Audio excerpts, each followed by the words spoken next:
राहुल गांधी ने हरियाणा इलेक्शन में हुई वोट चोरी का सबूत के साथ भांडाफोड़ करने का दावा किया है। इस भांडाफोड़ के साथ ही चुनाव आयोग ही नहीं बल्कि हरियाणा में उस साजिश का भी भांडाफोड़ होने का दावा किया जा रहा है जिसके तहत लगातार भूपेंद्र हुड्डा और दीपेंद्र हुड्डा को निशाना बनाया जा रहा था। चुनावी गिनती के बाद पहली बार इतना निराश और आंखों में आंसू देखे गए थे।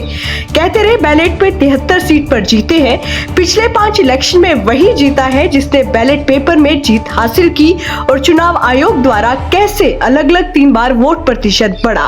पिछले 5 मिनट में हरियाणा में उसी की सरकार बनी है जो पोस्टल बैलेट में जीता है और इस इलेक्शन में पोस्टल बैलेट में कांग्रेस 90 में से 76 में जीती है। ये भी हुड्डा पिता पुत्र के अलावा किसी भी बीजेपी विरोधी ने उठाने की जहमत नहीं उठाई, क्योंकि हरियाणा में हार के लिए हुड्डा पिता पुत्र को ही विलेन ठहराने के लिए कांग्रेस के भीतर और बाहर से लगातार कैंपेन चलाया जा रहा था।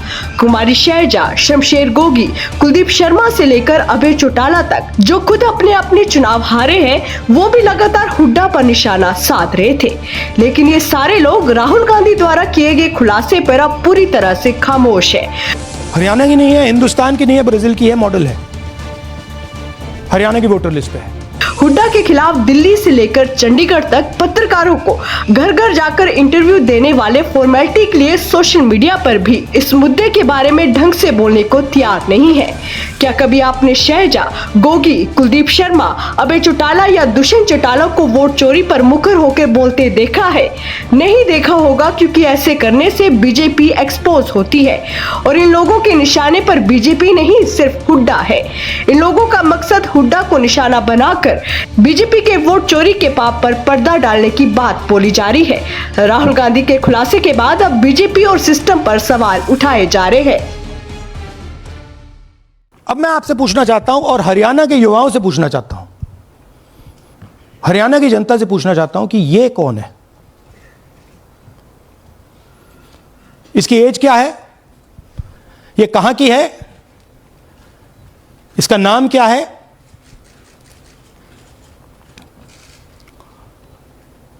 ये आपको बता सकता हूं। कभी इसका नाम सीमा, कभी स्वीटी, कभी सरस्वती। 22 बार हरियाणा के युवा अच्छी तरह सुनिए, 22 बार 10 बूथ में इसको वोट देने का मौका मिलता है। 22 बार 10 बूथ में राय असेंबली में वोटर लिस्ट पे है। कहां की है? ब्राजील की है, हरियाणा की नहीं है, हिंदुस्तान की नहीं है, ब्राजील की है, मॉडल है, हरियाणा की वोटर लिस्ट पे है। चेक करना है तो वो उस पे आप उसको स्कैन कर दीजिए, देख लीजिए। इससे क्या पता लगता है? इससे पता लगता है कि ये सेंट्रलाइज्ड ऑपरेशन है। क्यों? क्योंकि ये 10 बूथ में इसकी फोटो आती है। इसका मतलब ये बीएलओ का काम नहीं है, ये सेंटर से डेटाबेस में ये डाला गया है।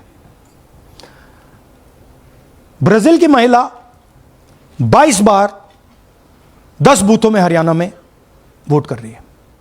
देखिए, जब इलेक्शन खत्म हुआ जिस टाइम पे, आजकल तो ये है सिस्टम 1 मिनट में पता लग जाता है। तो शाम को क्लोजिंग के बाद उन्होंने कोई फिगर दी, भाई इतनी वोट पोल हुए हैं। रात को 10 बजे दूसरी दे दी, 7 तारीख को सवेरे को दे दी, 8 को गिनती हो रही थी और 7 की रात को और दे दी।